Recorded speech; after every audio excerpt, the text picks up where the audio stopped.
Good morning, good afternoon, and good evening, everybody. Welcome to the second series of the webinar titled Sprint Back Web Series, which we are conducting with eminent speakers from Dubai.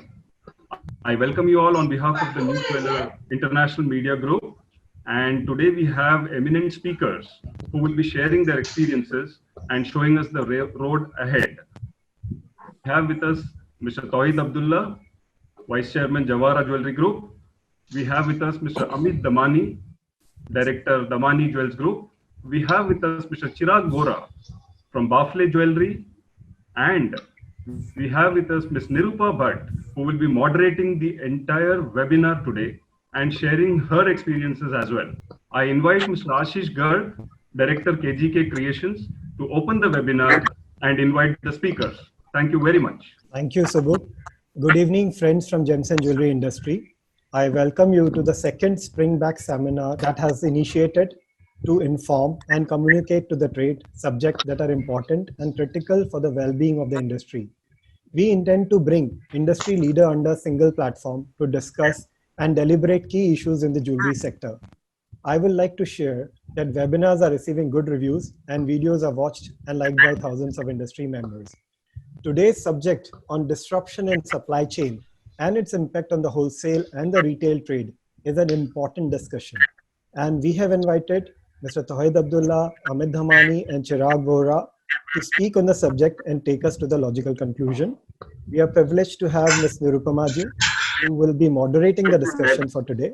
And it gives me immense pleasure to open the webinar and invite Ms. Bhatt to introduce the esteemed panelists and start the discussion. Thank you very much and best wishes for an exciting and informative session. Good afternoon, namaskar everyone. Current situation, as we have heard, is unprecedented and has caused tremendous hardships. It has disrupted our lives as well. And our industry, the gem and jewelry, certainly is not an exception. So what is really obvious that we can see is the loss of sales, the inventory issues, the inventory that we see in front of us. Couple of things that which are very obvious. We are all thinking, how are we going to reopen post the lockdown? How are we going to generate the revenue? How will we bring back our customers, wholesale or consumers? We of course are all in business to make profits, and we generally are focused on looking forward. Can we look backward and kind of see what is really not very, very obvious to many of us most of the time? And that is our supply chain.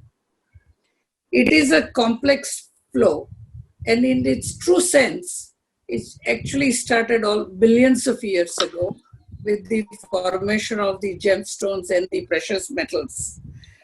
And then artisans gave their best to give us those beautiful jewels. And I think over a period of time, we have all taken the supply chain for granted. This lockdown, I believe, has given industry the opportunity to identify and understand what that supply chain is and explore the options to become more efficient and effective.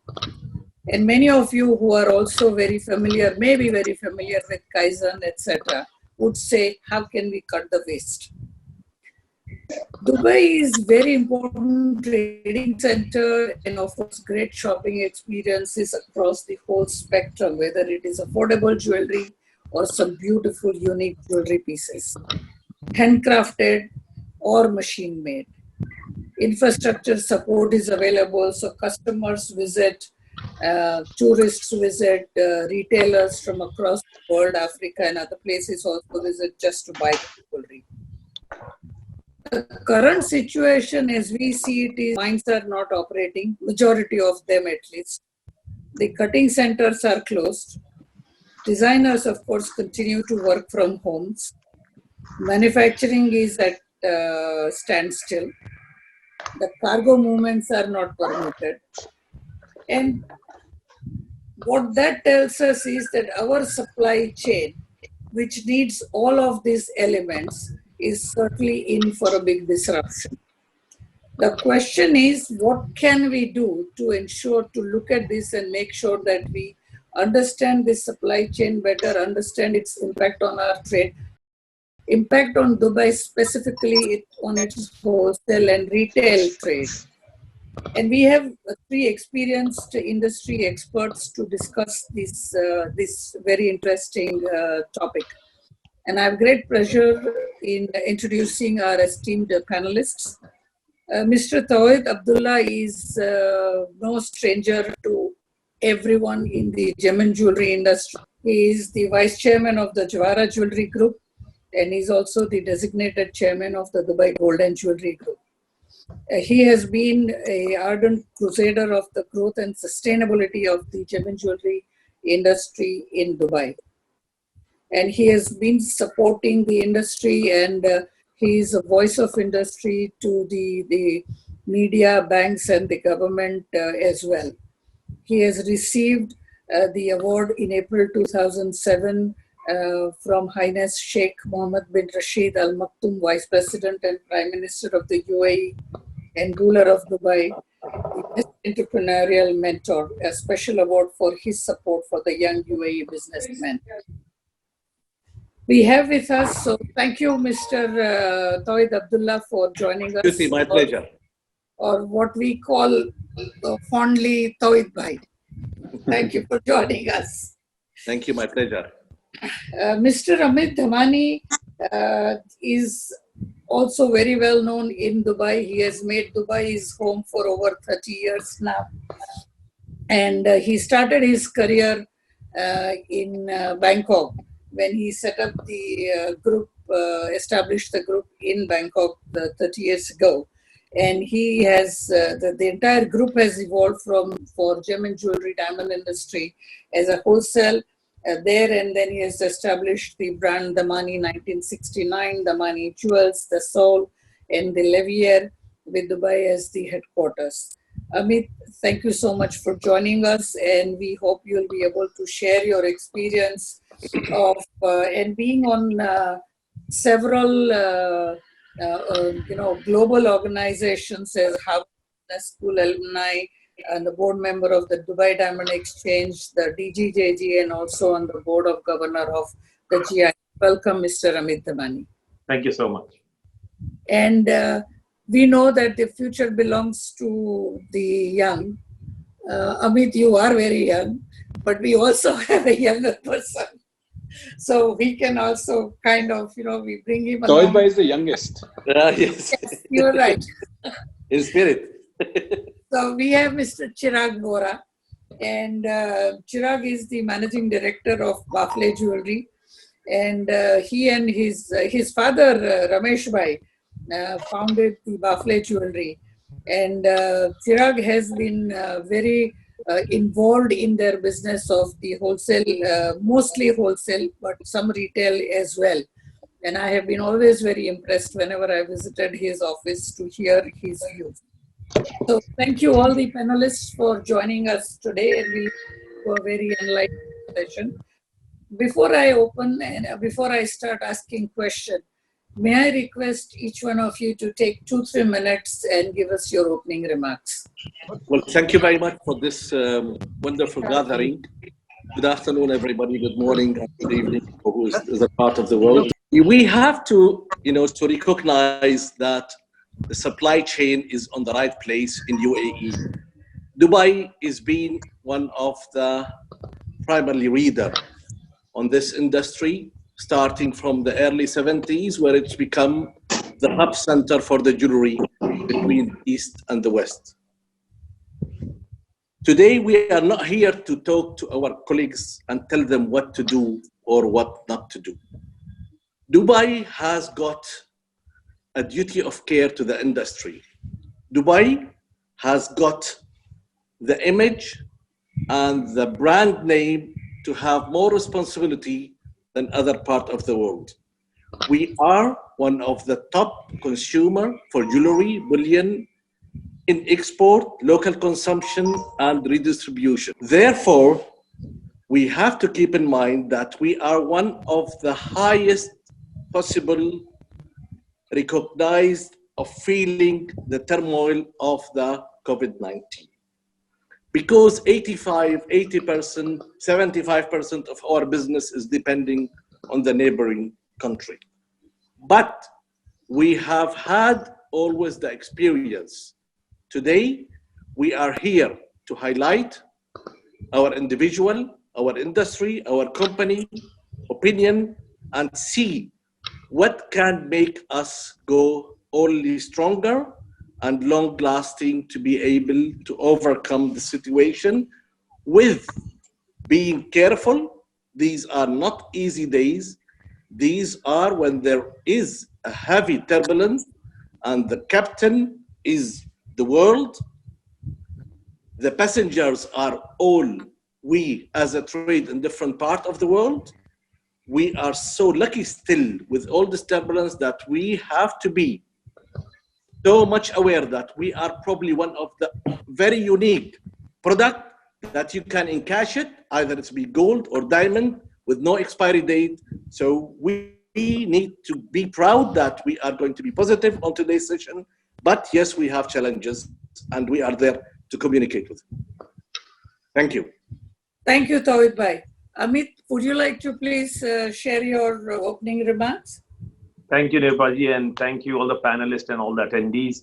It's such a delight to be part of a webinar where we have industry colleagues and we can really talk the subject which is affecting everybody. So I think on my opening remarks, I just want to take everybody back for the relevance, because when we have challenging situation like this, we start not believing in everything, because it's such a big shock to the system. So just to bring that our industry relevance is there from thousands of years. If you go back to the history and you see Egyptian pyramids and mummies, they used to die and they used to carry jewelry with them thinking they will need it in heaven. Temples in India, thousands of years ago, you found jewelry in the pots which are buried in the temple. And why I bring this up today, because when we have so much turbulence, we have to remember our industry is relevant, has been existent for thousands of years and will be existent coming thousands of years. And what is driving our industry is certainly the most important, which was done in past and future, is emotion, occasion, affordability, and then connecting to that is delivery and usage as per the country, people, occasion, environment. So saying that, I want to really bring everybody on the same page that event like COVID-19, it's an unprecedented crisis, and it has really put, not us, every business in the world on a restart button. And when I say a restart button, I'm very mindful when I say that is, when we go out of this, whenever the lockdown finishes, everything will be so new that it will be interesting to look internally and see what will make sense in the world after COVID. It does not mean whatever we were doing in past was wrong. It was very good as per that moment of time. But occasion or an event like COVID will bring us in an environment in which we have to relook in everything we do. Our customers, our supply chain models, our platforms of sale. Is it retail store? Is it online? Is it digital? Is it omni-channel? Is it other people's platform? Is it strategic alliance? I think this all is what I'm looking forward today in a seminar in focusing about supply chain, where the topic is. But like Mr. Tawhid rightly said, one thing, we are in a positive zone, which is not a liberty of many other industry, that our product is no expiry date. It means that we have to navigate this challenging time, but certainly our product is not like fashion or design that every 3 months it goes out of fashion and they will waste it. But saying so, we have to be innovative in the way we do things, and I do great seminar. Thank you. Thank you for those opening remarks. Chirag, may I please invite you for your opening remarks? Nirupaji, thank you everyone. It is indeed an immense opportunity to talk to all the people and share our view and our ideas about how it is going to be going ahead. To begin with, I think Dubai is always known for its comeback. 2017, when custom duty came, everyone thought, okay, what is going to happen to Dubai? But we found a way, we were able to come back. Then VAT came in, again, we were able to find ways and we were able to come back. So I this time it's a little bit different where I think the entire world is being affected. But I'm sure Dubai will be able to find its way somehow or the other to get back in the entire trading zone, I may say. Dubai has been popular for its trading. 75-80% of the goods coming in are going out. Dubai was also the main base for a lot of suppliers worldwide, be it Italy, Indonesia, Turkey, Malaysia, Singapore. So this particular phase will impact the suppliers. Having said that, it might be a positive for the local guys, because with imports, maybe getting goods from Italy going ahead might be difficult because of the scenario in Italy. Indonesia has already said that they might be closed for the entire month of Ramadan. The factories will be closed. So if Dubai restarts, the local guys may see slight uptake in the manufacturing. Until we don't see the entire supply chain being fully functional, until the cargo services or the import and exports are going to open. So it's going to be a wait and watch. And I think this is the time when the entire industry, be it the supplier, the wholesaler, the retailer, all of them will have to work together as one to battle this. It can't be one against the other. That's about it. Thank you, Chirag. So if I can get into the question mode, please. Tawita, if we can start with you.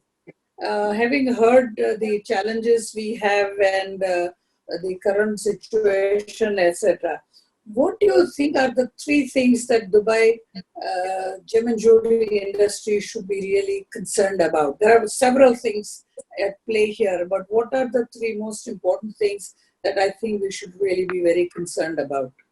I think, this last few weeks, every other industry have been conducting similar seminars to the one we are doing today. And obviously, we have got a lot of common things together. The major thing that I believe we have to start having the mental power to be able to think positively all the time, all the way, no matter what, ups and downs, challenges, not challenges. We have to be really mentally prepared for all this. What hit the first is we have zero incoming cash almost. We have all obligation either to our rents, our staff, our suppliers, our bankers. We need to start looking at the cash flows. That is something on the past. In normal days, we can live casually with it, a little bit here and there. Today, it has ranked as the first most important point to start thinking about the cash flow. The second most important after the cash flow is we need to have, our industry is very specialized. The manpower is the second most important. You get money, you have the people to run the business, you have the people to think about. So we have to kind of work very closely, more than ever, with the manpower. So we have to start taking care of our colleagues within our industry. No competition for the time being. It's all, we are one team of football. We have to start working and playing together to be able to come up with better results. Finance is, I need to go to the bank and I say, Mr. Bank, please, I want you to take it easy. There are trouble all over the world. But on the same time, I have to be ready to prepare my books, have my auditing in place, have my insurance in place, have my expectation how many weeks or months I have been planned the company to be able to sustain its cash flow, have regular talk with the banks, and there we will become with one more effort, helper. They have vast experience. Inventory. We have been all the time a little bit away from technology. We believe we know better than technology because it's design and it's manufacturing, and so where technology was secondary in our life. We have to take that as a third most important part of our business. 4 major reasons of controlling our inventory. Our inventory, and sometimes the edging of it has gone over the necessary number of days. So it became an enemy for me. My inventory became my first enemy because I'm borrowing money, it's costing money, and I can do, if I liquidate part of my slow moving item at this time, could be a very good advice to do. Inventory is the number 1. Now, how to negotiate also, we need to have more put hands together, because we have a landlord who's taking a big chunk of our income of cash. We need to have some free period. We need to demand for it. And these 5-6 points are major points that every other industry, and we happen to be more advanced because of what I mentioned earlier of our products. So I would say that these are the major 5 topics, is to know our customers as well. What are we going to do after we open? Keeping in every single moment that we are a country who is depending on airline, depending on cargo, depending on visitors, depending on tourism, depending on distribution, depending on import, depending on export. So our situation is a little bit more, how to say, sensitive than any other part of the world. You name it. India, there are enough Indians to consume and do, and they can isolate themselves a part of the world. Turkey, they can do the same. We are particular. We are a service provider to all these countries, either manufacturers from the supply chain or the visitors or the airports or this. So this is my 5 or 6 topics that we will be concentrating at today. Thank you. And I think, yes, you're right. Dubai has become vulnerable, especially for the reasons that you mentioned, because the reliance, and it has become such an important trading centers for wholesale and the tourist traffic as well. They come to buy jewelry. So thank you, Tawid Bhai.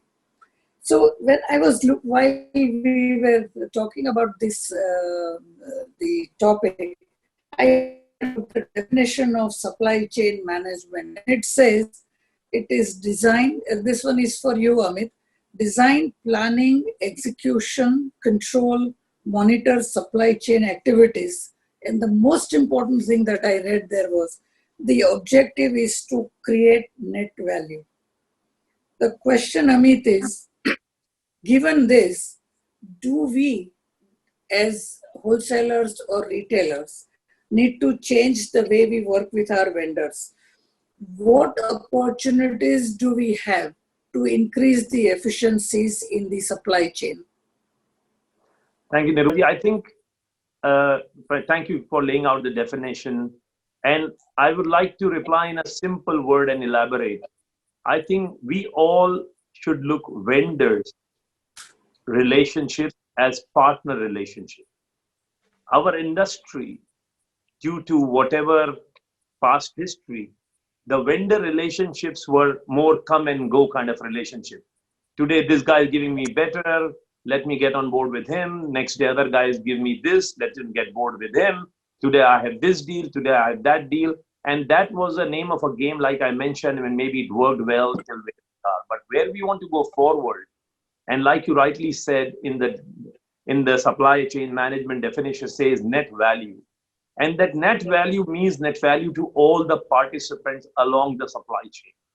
Now, when I say vendor supplier partner relationship is me as a wholesaler or a retailer, I have to be more mindful today than ever that person who's supplying me loose diamonds, gemstones, or jewelry, he is able to be successful in his business model.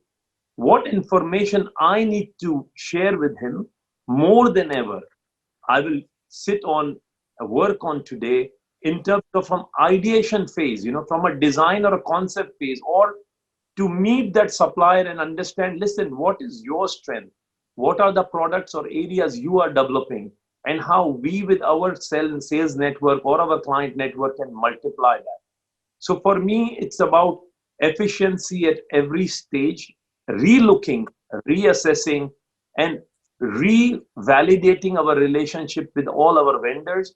I don't say vendor is all only the vendor of diamonds and jewelry, maybe vendor of packaging, vendor of displays, any kind of a vendor which is adding net value. We have to reach to the vendor and understand their challenges. Is they have a cash flow challenge? Do they have a orders challenge? That they have a scale challenge? So those are the various aspects we as the front-ended companies, and Dubai, like Tauheed Bhai and Chirag rightly said, is in a unique position. So it is a gateway to the world and gateway to all these markets, wholesale and retail. So this vendors and supply chain management on step basis, I feel is a way to go forward. The way I feel I use the word restart, readapt, recalibrate, readjust. There are many different words to it, but for me, always have respect for our suppliers. The respect today should be more as a partner rather than a person who's coming to sell you something and you just keep him on the last person to meet, not the first person to meet. Thank you. I am sure all the vendors of the manufacturers who are the participants would love to hear. This is kind of a song to them. So thank you, Amit. So Tauheed Bhai mentioned about various things, including the logistics, the cargo movements, etc. So Chirag, given that in the wholesale business, of course for retail also this is important, but your focus has been the wholesale business, and you have retailers from many parts of the world coming into Dubai to your office to buy. If they are not able to come in, buy, and be there in person, post this COVID-19, when the lockdown is lifted, do you think we can use technology to continue restart our business? Do you think we can realign and see how we can work with them going forward? Because I understand that I think in Australia they have said also they have put in some travel restriction. Maybe for rest of the year, I think the government is saying that they will not allow anyone to come in or go out, etc. So we don't know what the future holds. So given all that, how do you think we can use technology to continue to conduct the business? Because we are always, in our industry, we are used to sitting in front of either a vendor or a customer. And I think Amit Bhai mentioned about, how you partner with a vendor, and I wish, and if we have time, I will go back to him to ask this question again. But from customers' point of view, how can we use the technology? So as you rightly said, jewelry has always been a product where people like to see, feel, touch before they purchase. That's why one reason, even in Dubai, and I would say that gold jewelry particularly has not been able to kick off in the technological or online arena. So technology is something that now we definitely will have to implement. But is it going to be a winner? That's going to be a question mark. One of the major hindrances that we feel out of technology, the customers will see the product, they will select it, and then you are expected to ship it out.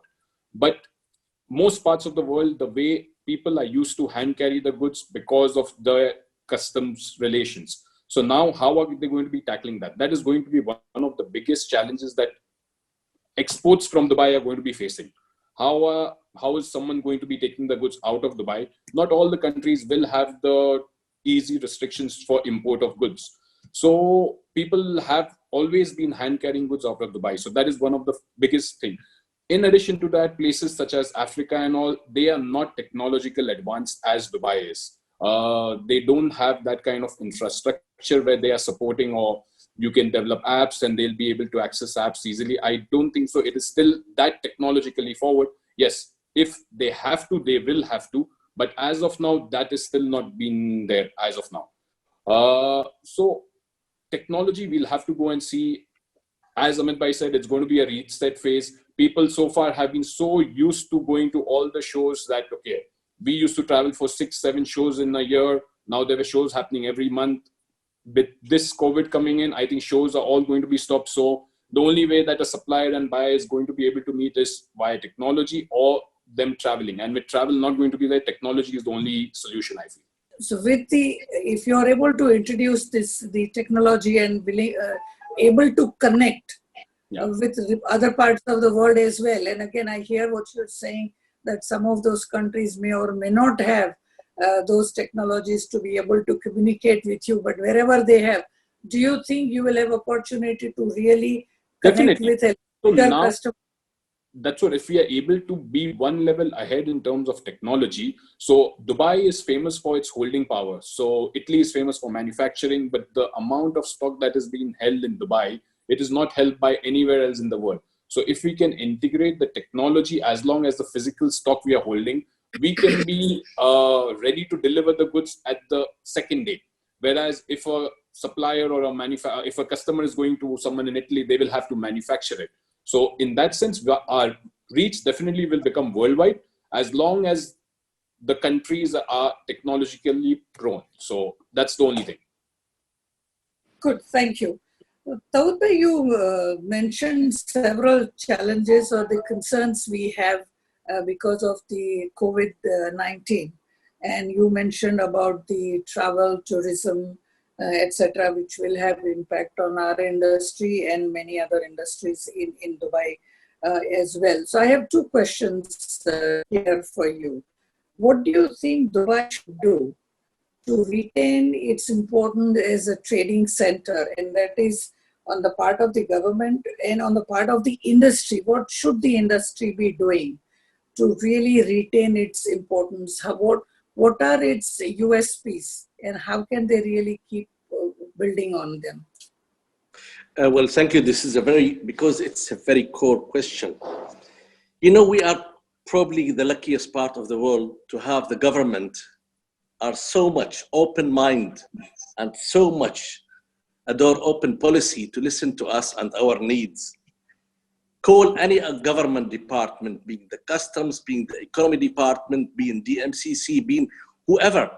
They are listener to us. We sit down, we have a very frequent dialogue with them, and we can plan our open mind strategy very easy. I want to go back one step behind. We're talking about the supply chain. On the supply chain today, there are the lucky ones, they are a little bit less lucky, and they are a little bit have more challenges. Let us start. Who is having the biggest challenge today? Who is paying more? Rent, manpower, finance cost, operation, back office. The retailer are bigger the chains, bigger the challenge is.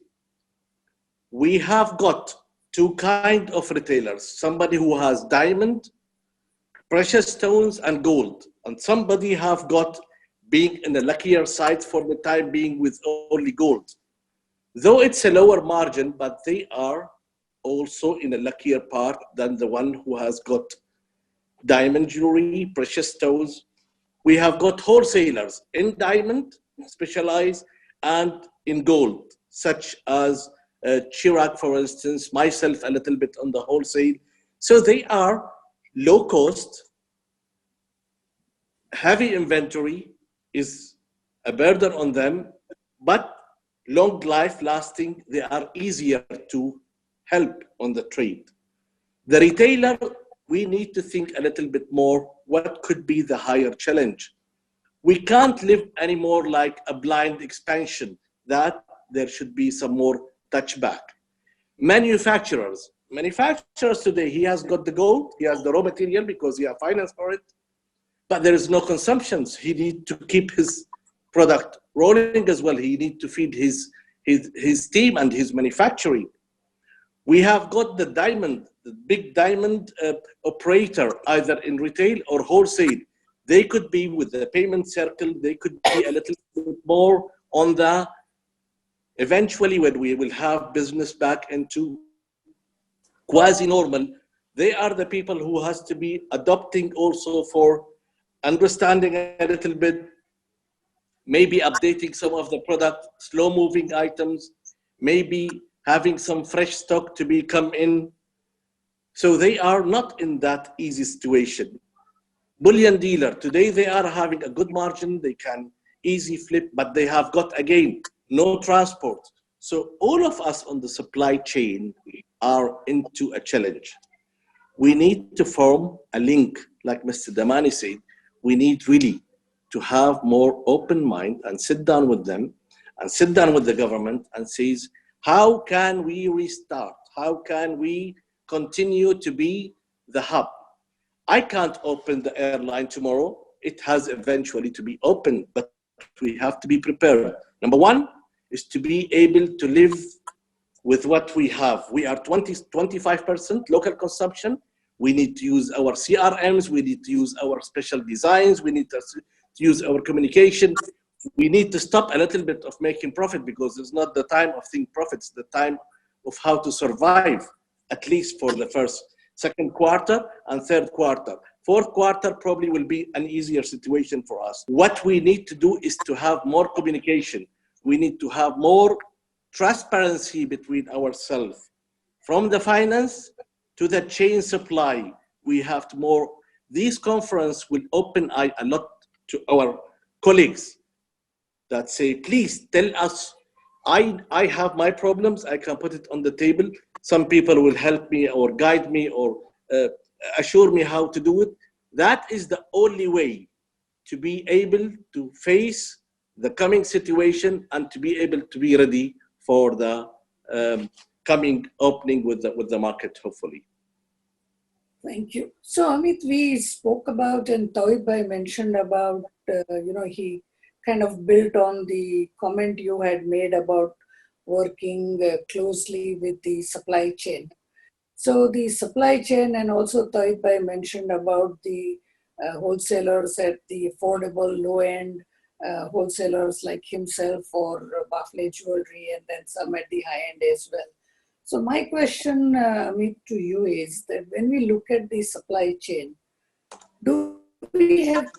are there different things which we need to consider when we work with a diamond jewelry supplier or a diamond supplier, a gemstone supplier, gold supplier, more affordable jewelry supplier versus someone who is, very handcrafted jewelry? How is it different? Nirupaji, I think it's an interesting question, and I would like to touch on what my colleague Chirag talked about, the digital and online. So I think you have heard this before, but certainly I would like to bring this thought of digitalization of our businesses. So thank you, you mentioning I'm young, but I'm a generation who are digital immigrant. Ahmed bhai, sorry to interrupt. Mr. Ahmed bin Sulayem has joined in. So we'll just like to welcome him. Sir, welcome to the webinar series. Yes. Really thankful for your presence, and it's really heartening that you are encouraging the industry as always. You have been really fantastic in helping us during when the VAT started in Dubai, and your cooperation and contribution for exemption of VAT on B2B was really welcomed by all the diamondarians. And you have also done so much for the industry. So, I mean, there's no words to it. Yeah, look, for me, it's been very encouraging to see how most of our members have been taking this and moving on and looking at the opportunities and how to mitigate things in such speed. So I've been very encouraged and inspired seeing all of this. Tawheed has seen DMCC and everyone else that's been part of the story come to where we were before the pre-corona, knowing the support that and the track record that we've done, all of us, and the city of Dubai and all that. I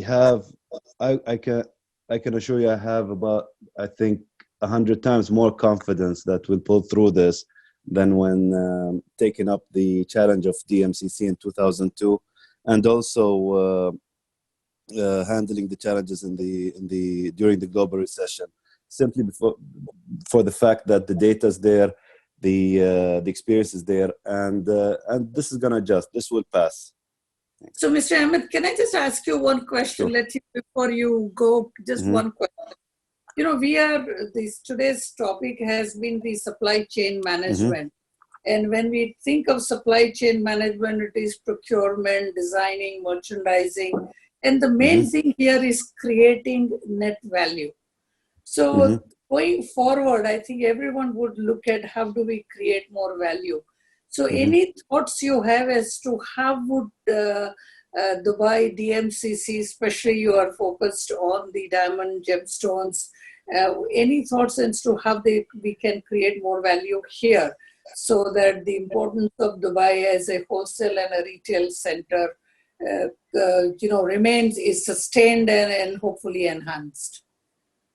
I think there are two sides to two ways to look at that. For now, and even getting out of this pandemic, there needs to be an adjustment to this new normal and see how you can make the most of it going forward. But in the future, it's never going to be the same as before. I do see the diamond industry coming together, protecting the value of the diamonds. This challenge is not unique only to diamonds. We just saw yesterday the crash in the oil market that went up to -36. I thought that has never happened before, but apparently it did for similar reasons as well, where there's nowhere to store and stuff like that. But everyone in their right mind knows that that's not the real value of the oil that went down to -36. As soon as the storage issue is resolved, things will go back to normal. This is too volatile.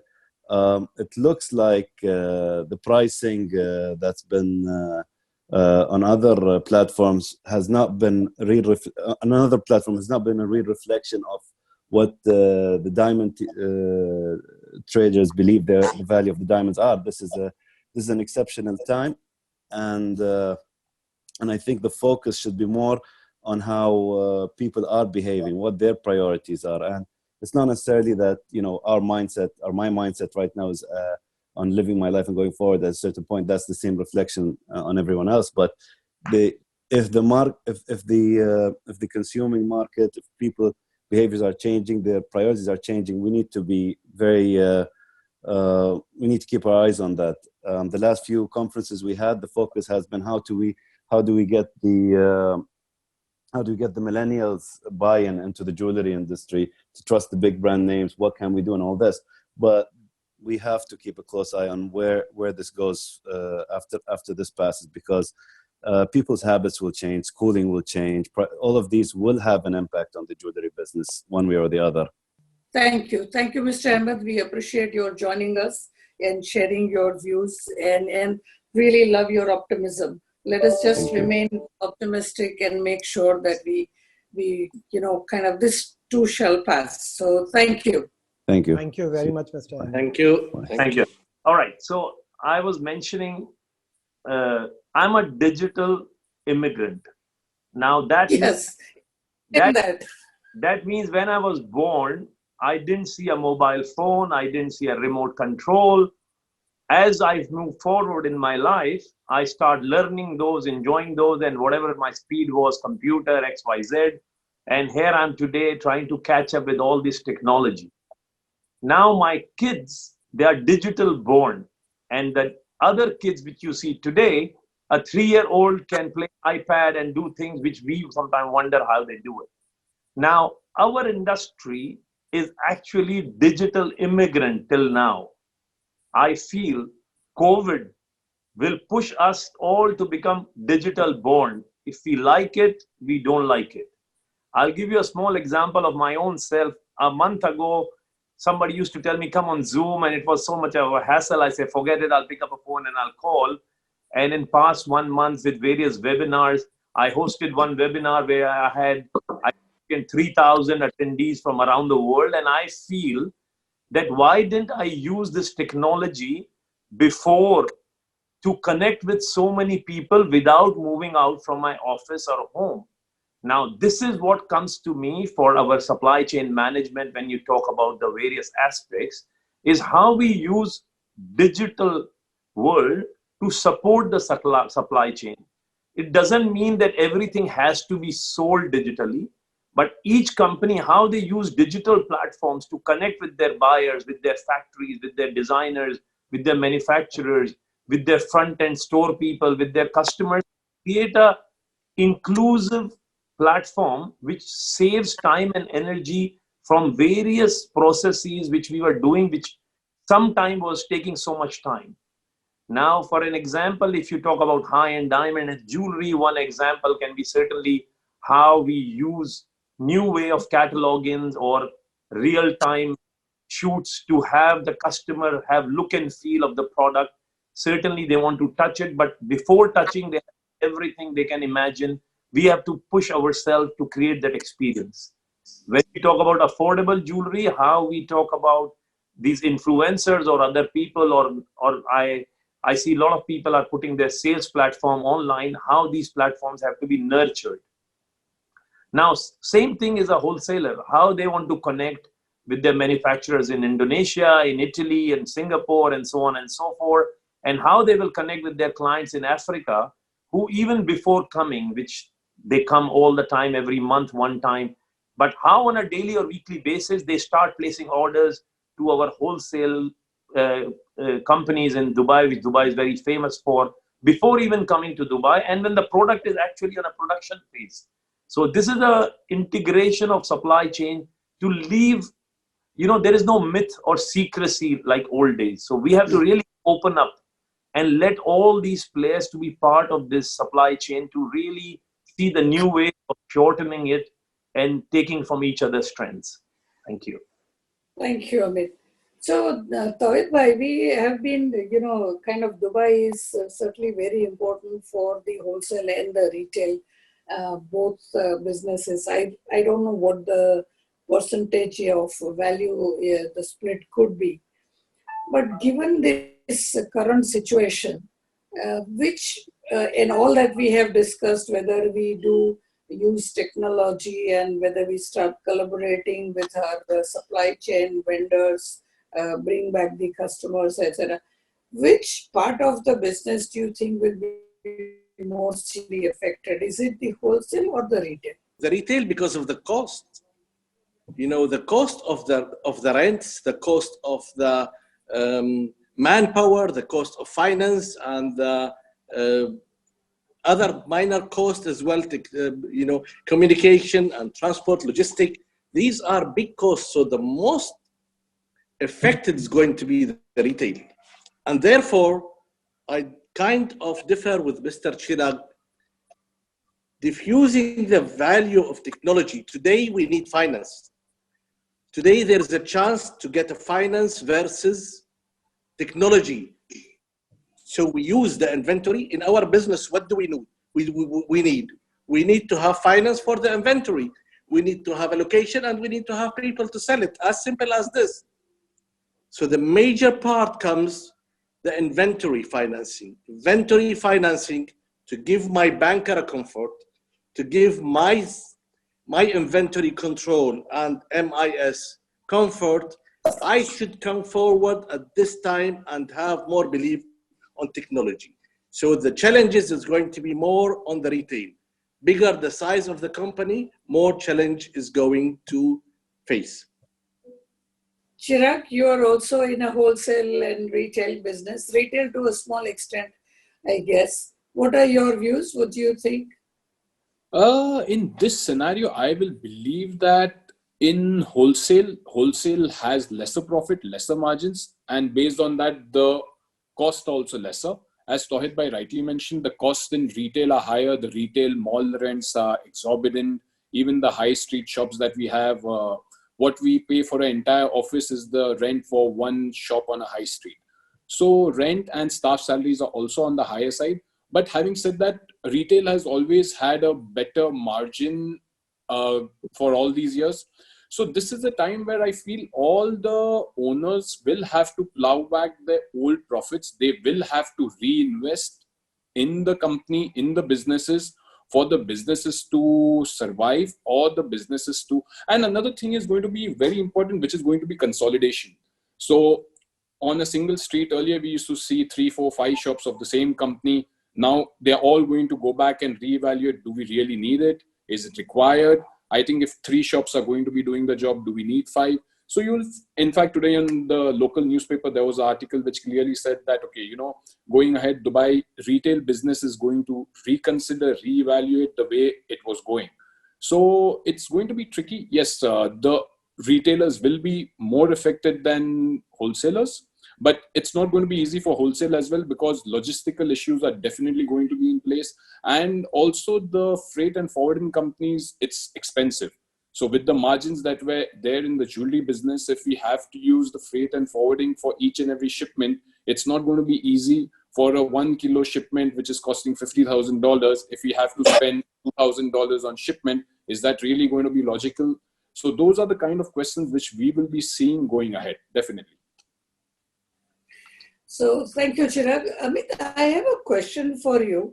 And from what we heard about the impact on the wholesale retail collaboration and the challenges in the real estate inventory management, etc. So what do you think? What does your crystal ball say when we reopen? What are we going to see for wholesale or for retail? And especially given, because the business of course, it is concentrated in the gold souk area, but there are lots of jewelry shops in malls as well, quite a few. So what do you think we will see when the industry, the countries reopen?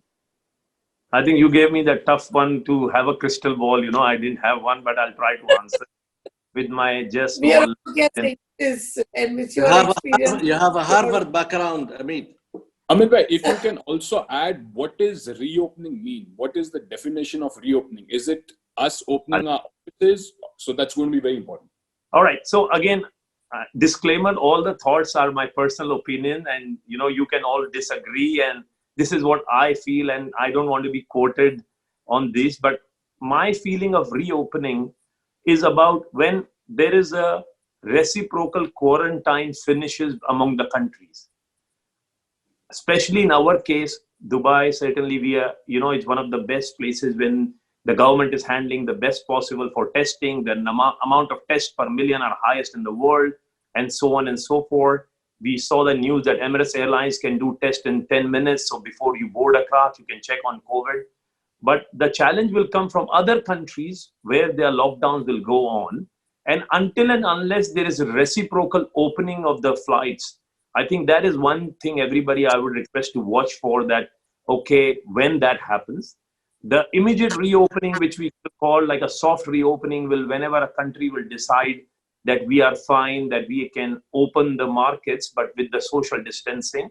And as we speak, I can share, Dubai Gold and Jewelry Group is working very closely with Dubai Economic Department and higher authorities to give a blueprint of how Dubai jewelry business and stores will operate with a proper mechanism of social distancing and customer confidence in terms of coming to the store. So we are actually working on that. Now, once the stores open, then it's a matter of time in terms of various businesses and who is doing what. Certainly, like Australia, somebody mentioned that Australia will open later, maybe India, we don't know when they will open. So every business model, like I mentioned in the beginning, is restart, and like you rightly said, retailers are the one who the spot, and we certainly have wholesale and retail business, but retail is bigger chunk. We are looking at that, what are the locations will make sense to us in short term, medium term, and long term. Now, when I say short term, it means 3 months. Medium terms, it means 6 months, and long term means 1 year in COVID situation. So if I will feel that certain locations, if until and unless the flights are not starting, I don't think that it makes any sense to really push a lot to open those stores. We will take it easy. Medium terms, we will see which are the secondary locations where we feel even with the flights opening, the customer footfall will be less. We will reconsider that. And 1 year term, when we think, like Mr. Tawhid said, quasi-normal, when we feel markets will come to some shape and people start traveling, we have to really see in those phases. But we are closely looking at our costs. We are closely talking to all the stakeholders, including the landlords, to see what are the new mechanisms. Maybe the old mechanism of base rent is a very old school, and maybe a new mechanism will arrive where landlords will say, okay, without a base rent, with a little service charge, we want to be on turnover rent. So that will give support to retailers to show courage and open retail stores. Otherwise, if retailer will have to bear the biggest cost of the chunk, they will be hesitant, like the newspaper article Chirag mentioned. Then coming to the staff, certainly realigning and recalibrating of staff, as much as we like and love everybody as team members, to look at which locations will be open in short term and long term, and which are the employees and team members will be instrumentally required now or on a phased manner, and speaking to staff in an open and candid basis and updating them what the future looks like. Mr. Tawheed already touched about bankers. That will really let them see that our industry is a strong historical industry. COVID is a phenomena which is not got by our industry. We are part and parcel what is happening to the world. Like Mr. Ahmed rightly said, imagine an industry where your price goes -0. With grace of God, our industry, we have the challenges of expenses and bank and other money for the time being to manage, but our intrinsic value of product is there, but we have to re-innovate our stuff. So I think we have to really look in the reopening process, but then see what will see us through this process and make some tough decisions. Like I mentioned at the opening of my talk, maybe certain locations were my dream locations and I opened with all my pleasure, but that was relevant at that moment. Post-COVID, when we are opening and we are reassessing the situation, maybe that is not the most right thing to do. And maybe sometime even with minimum rent, it will not make no sense. So those are the decisions independent companies, which segment they are in, they have to look at according to their profitability and longevity with the cash flow and make those decisions. I think this is where I try to sum up what Mr. Tawheed had mentioned and Mr. Chirag had mentioned and Ahmed, he mentioned. So, a summary of all these points from my side. Thank you very much, Amit. Your crystal ball did look so very useful information. It is certainly good. Thank you. Tawheed bhai, I have a question. In fact, that is a question which has come from one of the attendees. That what suggestion do you have for a startup? A very brave man or a woman is asking that what should a startup survive this situation? And what is your opinion about silver jewelry? Let me just, I want to go back a little bit to what Mr. Amit has elaborated as well. I think we have to have a real mindset of having the courage to come and say, in reality, we have had not bad first quarter. We are going to have a reasonably bad second quarter, probably with a slight opening on the third quarter, and hopefully going back to a quasi restart on the fourth quarter. That leads me to say something. We have to prepare ourselves together with our supply chain that on the past, all these years, all what we are talking about, how much profit we are having, how much the budget we are reaching, how much is this. Now the budget is not, I don't think there is anybody who's any near by the budget to be on end of April. The budget is kept totally on the shelf. We have to have a mindset for two things, I think. One is to have a negative balance sheet, that we could close the year with some certain amount of losses. We have to be prepared just in case some fine tuning, as Mr. Chirag and Mr. Amit say, some of the stores could be of high cost and the model of consumer mind, the new set might not be in favor of that store. Again, that leads me to go back to say, we need to be prepared, not to show that there is no tomorrow. That's not the question. The question is, I hope end of today's seminar, we come up for a new starter. Of course, what could be better opportunity than getting good location, good stuff, good financing? It's the right opportunity. either it's been silver, high margin, subject that we are well starting to be able to have a major PhD in a simple mind like mine on working on cash flow, living into a cash flow, maestrating my cash flow. That is where the whole issue is around. To keep all the chain supply happy, we have to have transparency, good books, open mind with our bankers, open mind with our technology, open mind with the entire supply chain, and say, this is my reality, how can we put hand together? So yes, I will encourage newcomers to come. Our business is dying for a new designer. Our business is dying for freelancer. What do you think of this silver? A good margin. There are, with a very high gold price, also what that leads me also to say, today, a lot of us are having their own inventory.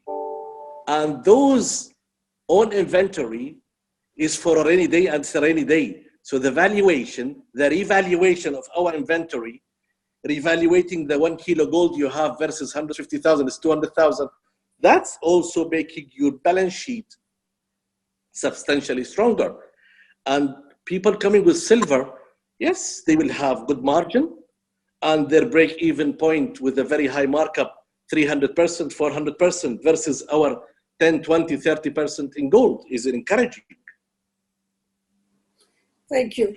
Chirag, I have a question from one of the attendees, which is that the supply of jewelry that comes from Italy and Turkey, that flow is likely to be disrupted because of the problems that they've had in those countries.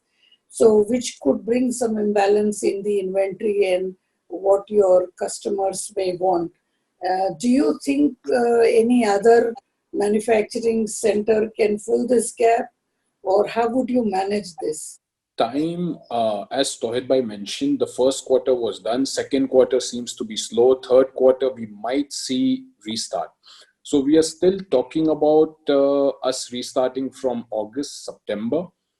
If you've seen, Arezzo has already declared they want to, or they're keen on doing the Arezzo show sometime in July or August. They've already given a date. We don't know if they'll be actually able to go ahead and do it. But all the wholesalers and retailers are at the moment presently sitting on sufficient inventory to take care of the next couple of months, because we are definitely not going to be opening full-fledged. We'll be going on a semi-mode.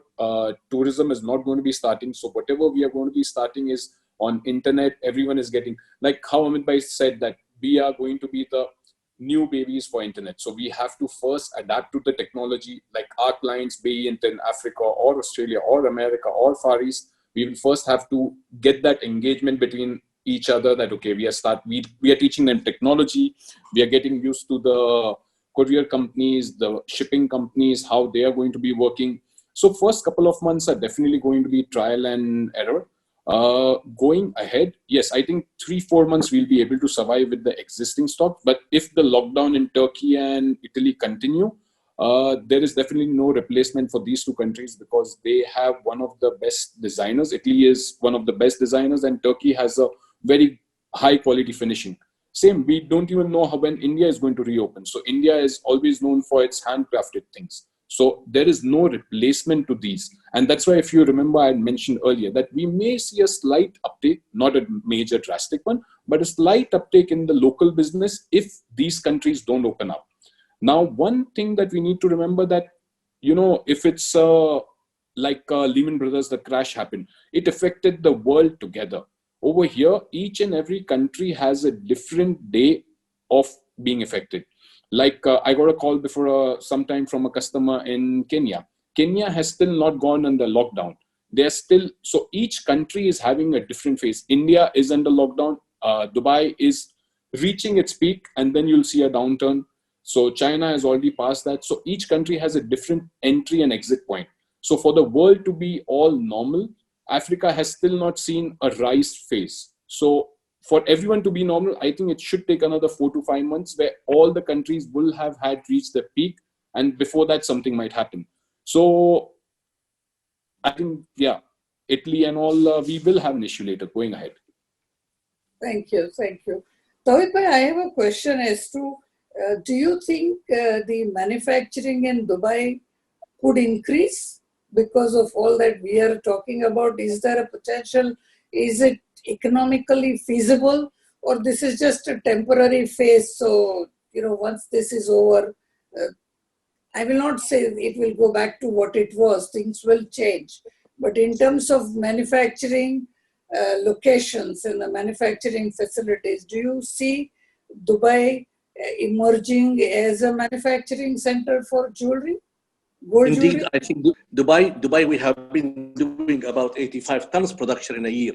And I think in a momentum like this, I think we have chains, casting, electrofusion, stamping. We have got really good size and good mentor and good capacity financially also to stand for this.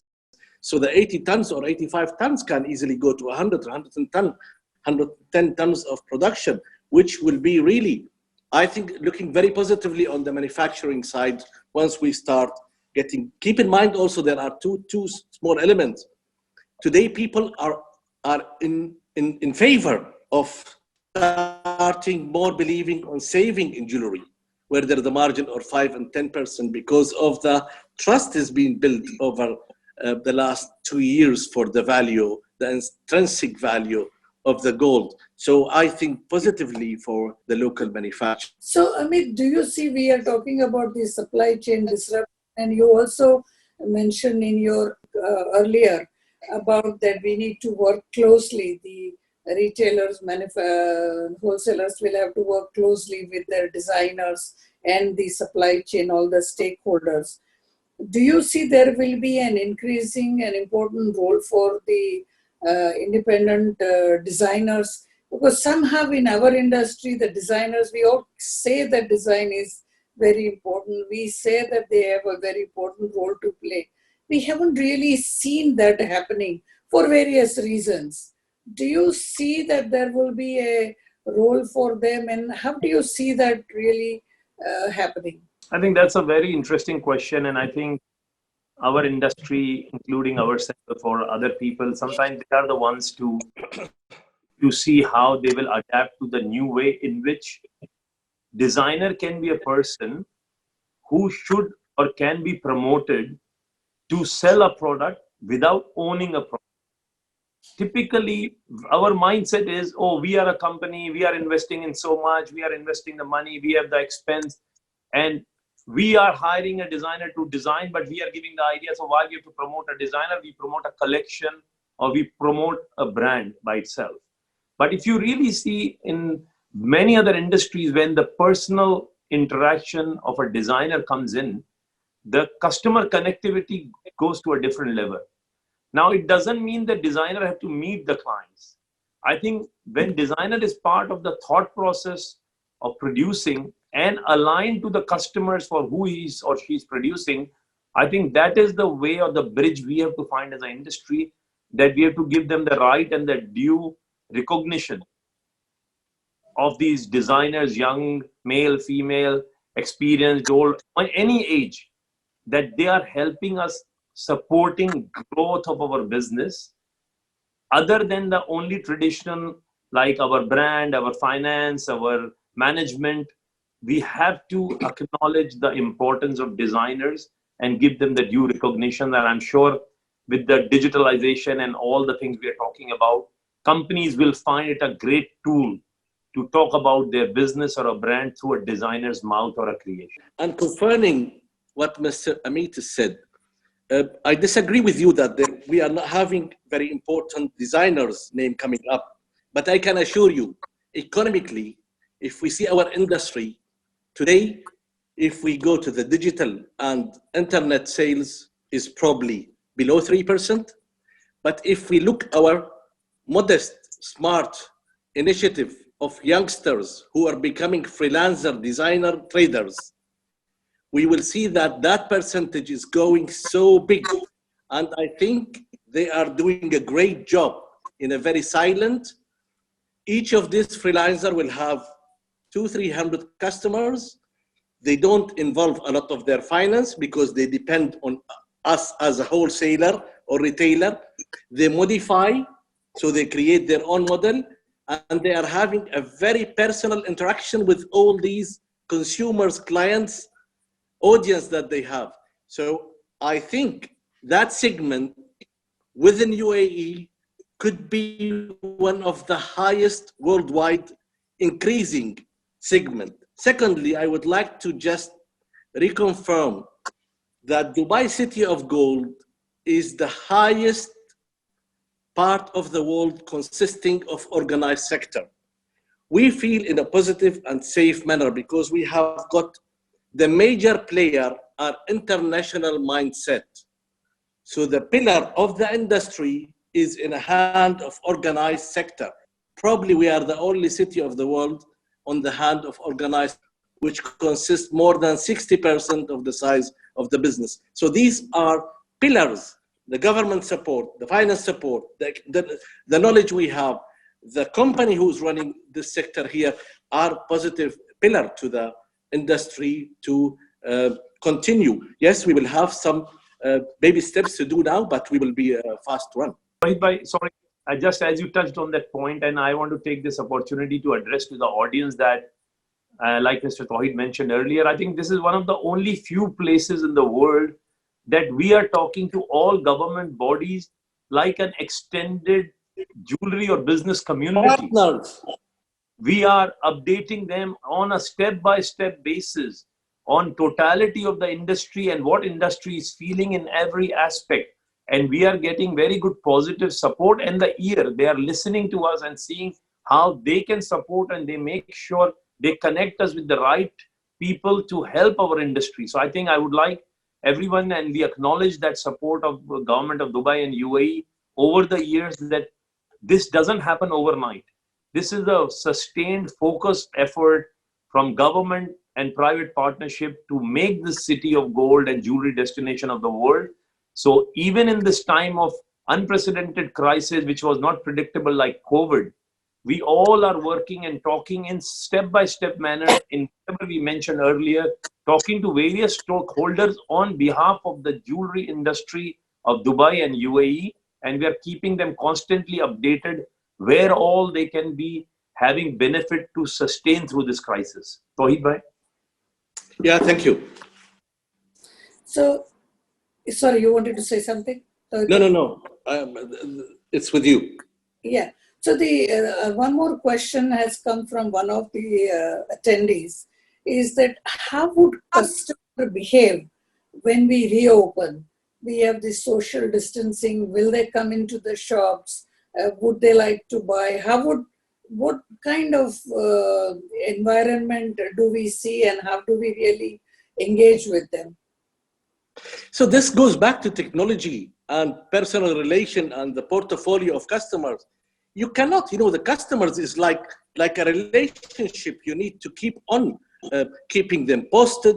The habit might change. They might not like to go to the big malls. They will go to the community centers.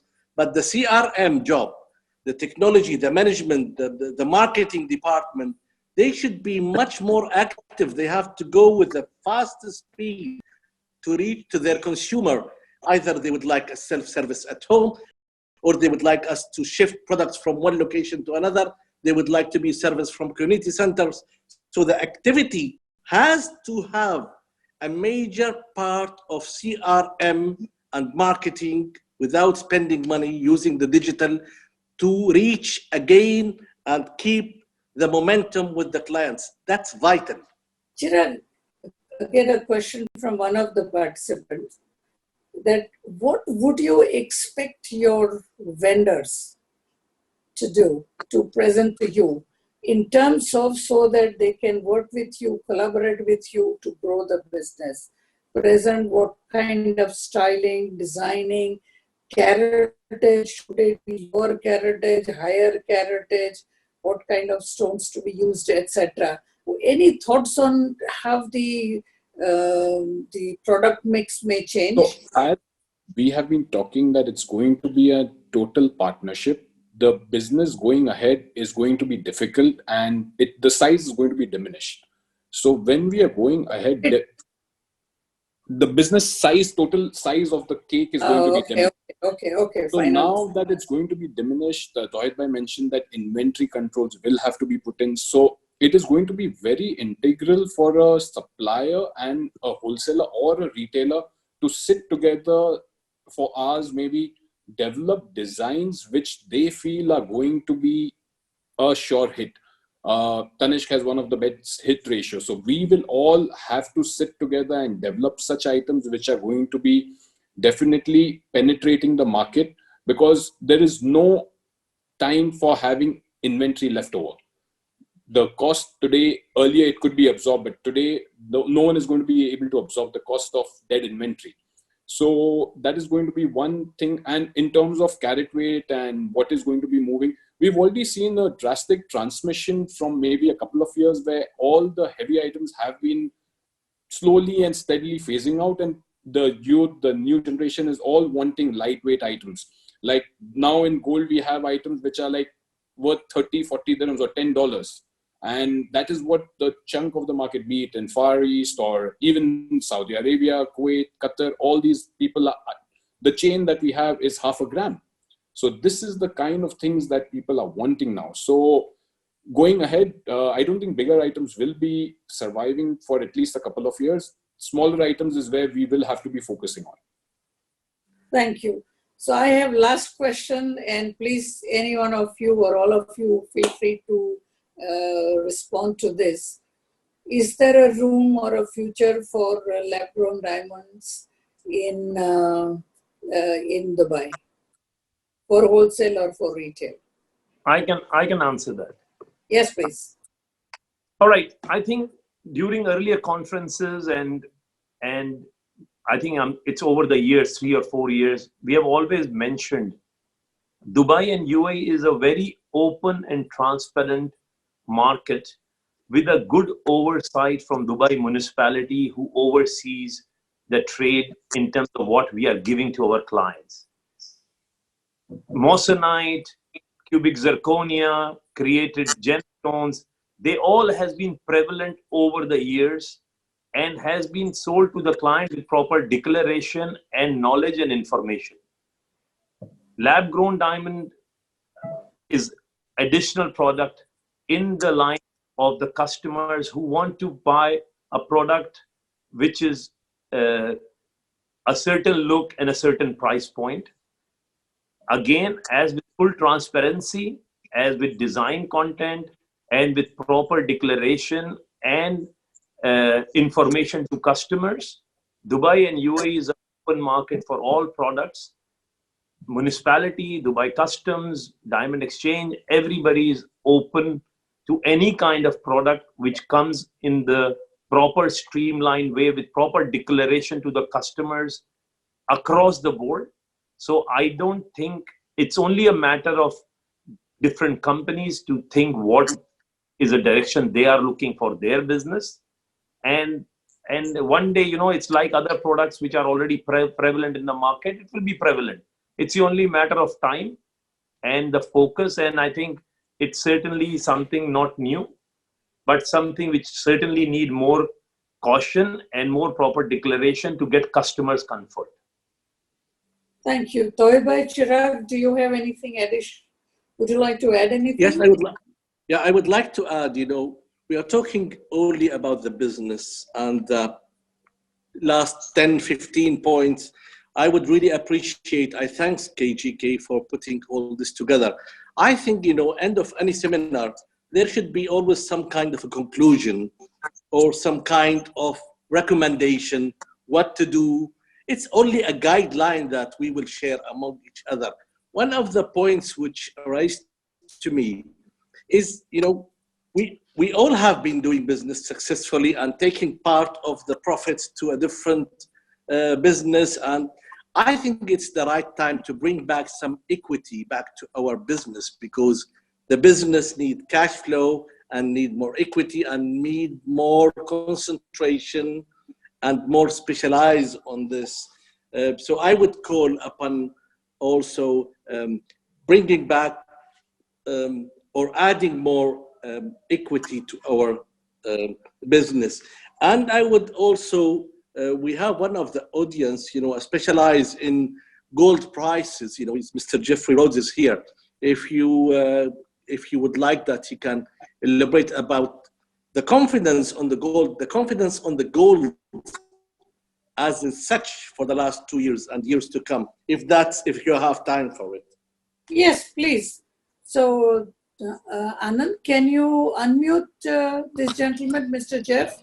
Yes, Mr. Rhodes, good evening. I have unmuted you. If you are able to hear us, we would be very glad to have your short speech. I certainly can. Can you hear me okay? Yes.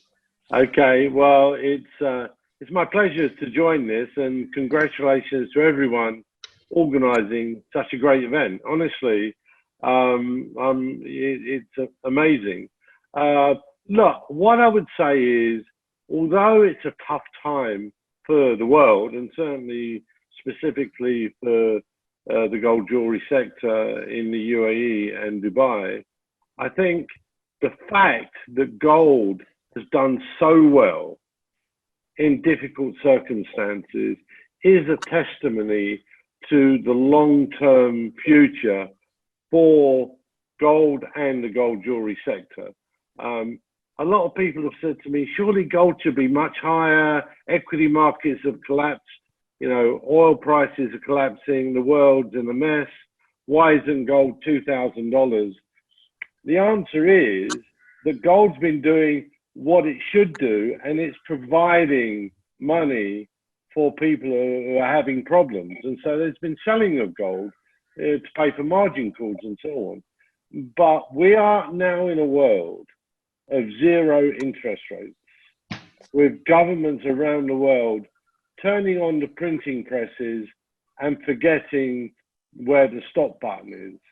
And that will mean that gold as an asset class, which is already the best performing asset class of this century, and certainly ever, it's up since 2001. I don't know if people realize the gold price is up 500% since 2001. It's an annual average increase of 26%. What asset class in the world is even close? There isn't anything. And so I think the fact that this industry is involved in gold, and gold jewelry, obviously diamonds, but gold jewelry means that once everything returns to normal, we're going to have higher gold prices. Prepare yourself for that. I mean, I am in the camp of north of $2,000. Certainly this year I could see 1,800, 1,850. Prepare yourself for that. Make sure that you've immunized yourself from that. But it points to a vibrant, every tourist that comes to Dubai in the second half of this year will go to the gold souk and they will buy gold jewelry, because higher prices, certainly in the West, attract buyers, not sellers. And I think, you should be really optimistic about what's going to happen.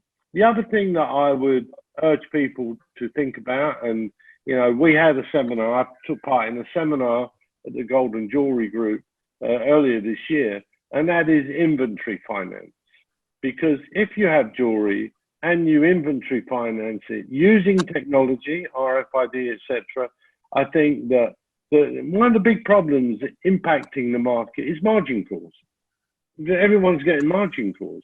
But if you actually have a financing structure that involves inventory and technology monitoring, there won't be margin calls. And the management of your cash flows will be improved so that you can focus on doing what you do best, picking the best jewelry in the world and selling that jewelry to the market. So thank you for allowing me to participate. Thank you. Really be optimistic about the future, because we are in an asset class that is the best in the world. On closing remarks, I'd like to say a few things. I think certainly over the period of webinar, we discussed variety of ideas or suggestions. We would like to say every webinar, because There are variety of people from single store owners to chain store owners to manufacturer, wholesaler, retailer. I think we all over the years have seen strength and positivity in this industry. This is the time more than ever to really work closely with each other and support each other to understand in totality how we all will navigate this forward. Like Jeff rightly said, there is not many industries in the world, there have been constant growth. And we are certainly looking forward post-COVID, when the new normal happens with whatever social distancing and travel. We as Dubai City of Gold and jewelry destination of the world always have found a way to stay ahead of the curve. And I can say certainly to all the attendees, we all are working very closely, and we as a team of Jewellery Group, 15, 16 board members, including everyday calls and messages, are making sure that we are addressing support to a single shutter store, to a small factory, to a big chain store, to a bullion dealer. We are trying our best to sustain and help this industry sustain. And we are very, very positive, like Mr. Ahmed added. Thank you so much. Thank you. Chirag, your closing remarks, please. So I was just noticing we have on the total group, we have, I think, people from banks, we have shipping agencies, we have suppliers from around the world, we have few single shop owners, chain stores. So in this particular point of time, we will recommend all of them to work together as a group. Banks, please try to support each and every individual as much as possible. The shipping companies, if you can already find a way, how can we move goods around in wholesale as well as retail terms? Suppliers, we need to understand that even if there are orders that have been given, that was forecasted. So a lot of chain stores have given orders for Akshaya Tritiya, but Akshaya Tritiya, it's on a lockdown. So you guys will also have to understand, and we are there to support you as well, that the season did not go through. So even in terms of payments, it is going to be a partnership where the shop owners will also be funding and releasing the payments as soon as we go back to starting a little bit restarting mode. We cannot say fully restarting. So if 100 was on, maybe we can start off with 10, 15 coming in. So the cash money starts to roll on. So it is going to be a joint partnership amongst all the people, which will make sure that the business survives and flourishes. And I don't think any individual interest will work at this point of time. Thank you. Tawhid Bhai, you have the last word. I tell you, we are a small family. We are 70,000 people in our industry. And they are remarkable because we have, in such a short span of time over the last 30 years, we have built a world-class quality industry, and we are the capital. We are the city of gold. We are the capital of the gold. And it's the right time for us to put our efforts together. Again, I ask you to kindly summarize. We had some cautious points, we have some negative points, but we have a lot of positive points. Put them together in a nice consulting the industry and tell them some of the points is being raised today could be of a help to them by consulting us, talking to us on the group, talking to our opinion, putting our, I think, a guidance with the summary of this seminar, which is highly, highly appreciated, can give some guidelines of the probably 20 points that we have raised. Thanks to you to putting a great guidance for maneuvering with us, 3 different generations, 3 different opinion, some for the wholesale. I'm a retailer. Amit is a diamanter and a diamond retailer. Jeff, he has put nice words to us. Ahmed bin Sulaim is the governor of a free zone. So, and you are a pioneer on this diamond world recognized. I really appreciate. Thank you very much. Noel. Good luck. Thank you, Tawhid Bhai. Ashish, and it has been a pleasure, and I really, it's a privilege to have this opportunity to be able to have this opportunity to talk to all of you and facilitate this kind of a conversation. You have given me a big homework. Let me see. Ashish, you have given us a platform to the industry. Thank you very much for putting your time and effort Thank you, very Ashish. much. Thank you. Yes, sir. Thank you to the new jeweler group, Mr. Yes. Subbu Mr. Subbu and and Mr. Anand. Yes. Anand, who have Thank been you. instrumental and who have been always there to We always take them support for this. So, granted. Thank you very much. Absolutely, yes, Ashish, ma'am. over to you. Yes, I thought I will also put in a couple of words on behalf of the New Jeweler International Media Group. We thank Ms. Nirupa Bhatt and all our esteemed speakers for this wonderful and educative session. We have had a huge number of attendees across the sector, across the GCC as well as globally as well. It's been really wonderful. Please do join us for all our exclusive webinars that we are planning in the forthcoming weeks as well. Mr. Ashish Garg would like to say something. Yeah. Again, I'd like to thank Tohid Bhai, Ahmed Bhai and Chirag Bhai and Nirupama ma'am for a wonderful session. It was really enlightening today. As Tohid Bhai said, we should come out with 20 pointers and the summary of this seminar. I think work with Nirupama ma'am and the New Jeweler magazine to make sure that we have a 20-point summary out of this entire session, so that can be circulated to the participants and all the attendees.